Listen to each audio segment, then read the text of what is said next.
আসসালামু আলাইকুম। আশা করি আল্লাহর রহমতে সকলে অনেক ভালো আছেন। বিকাশ নগদ প্রতারণার কথা হয়তোবা অনেকেই শুনেছেন। বাট আজকে আমি আপনাদের সাথে এমন একটা অনলাইন প্রতারণার কথা শেয়ার করব যেটা আমার সাথে ঘটেছে, এবং চাইলে এই ভিডিওটি যদি আপনি দেখেন তাহলে আপনিও চাইলে আপনি এরকম প্রতারণার হাত থেকে বেঁচে থাকতে পারবেন। ওকে, চলুন দেরি না করে শুরু করা যাক।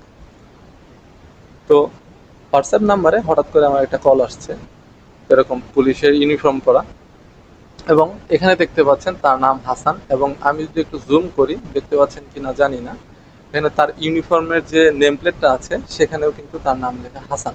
ওকে, তো আরেকটা কথা বলে রাখি যে এই পিকচার এখানে রেড মার্কটা আমি নিজে দিয়ে রেখেছি, যাতে করে মানে আমার ভিডিওর কারণে অন্য কোনো ভাই বিপদে না পড়ে। তো ফোন দিয়ে আমাকে বলছে, আমি মিন্টু রোডের ডিবি অফিস থেকে, ডিবি হাসান বলছি।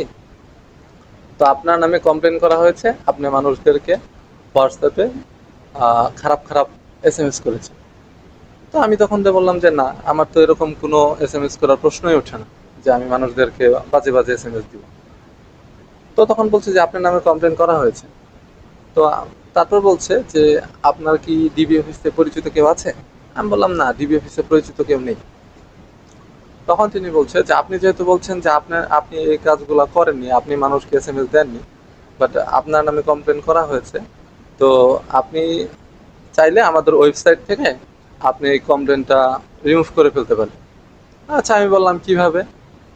তখন বলছে যে আপনি কি ওয়াইফাই ইউজ করছেন নাকি মোবাইল ডাটা ইউজ করছেন? আমি বললাম যে ওয়াইফাই ইউজ করছি। তো তখন তিনি বলছে যে আপনি ফোনটা লাউড স্পিকারে দিন। আচ্ছা, লাউড স্পিকারে দিলাম।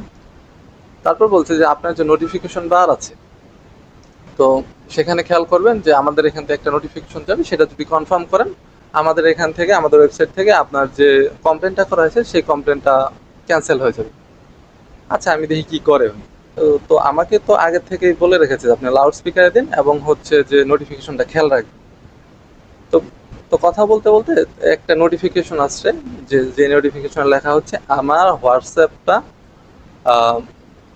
যে কোনো একটা ক্রোম ব্রাউজারে লগ ইন হতে যাচ্ছে, সে আমি সেটা মানে কনফার্ম করবো কিনা। তো উনি বলছে যে এটা কনফার্ম করেন, তো কনফার্ম করলে পরে আপনার কমপ্লেনটা এখান থেকে আমাদের ওয়েবসাইট থেকে ক্যান্সেল হয়ে যাবে।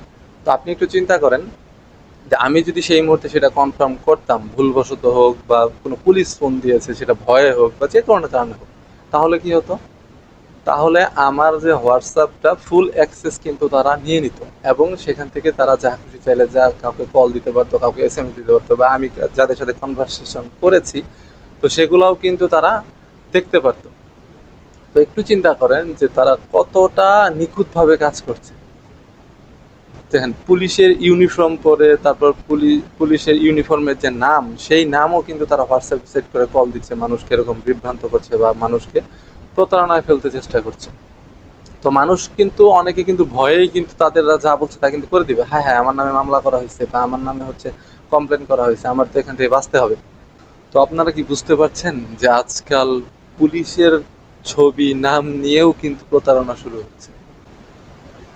অথবা কখনো যদি আপনাদের কোনো লোভ দেখিয়ে কোনো যদি লিঙ্কে ক্লিক করতে বলে, কখনোই করবেন না, তাতে করে আপনার কম্পিউটার অথবা মোবাইল কিন্তু ফুললি হ্যাক হয়ে যেতে পারে। অবশ্যই অবশ্যই এসব বিষয়ে খুবই সতর্ক থাকবেন। যেহেতু আমার সাথে ঘটেছে, ভাবলাম যে আরো অনেকের সাথেই ঘটবে। এরকম এরকম আমার ফ্রেন্ড সার্কেল যারা আছে তাদের কাছে বিষয়টা শেয়ার করি, যাতে তারা এরকম প্রতারণার হাত থেকে বাঁচতে পারে। তো আপনিও যদি মনে করেন যে আপনার পরিচিত যারা আছে তাদেরকে এরকম প্রতারণার থেকে সচেতন করবেন, তো আপনি চাইলে এই ভিডিওটা শেয়ার করতে পারেন আপনাদের বন্ধুদের কাছে। তো এটুকুই বলার ছিল। আল্লাহ হাফিজ। আসসালামু আলাইকুম।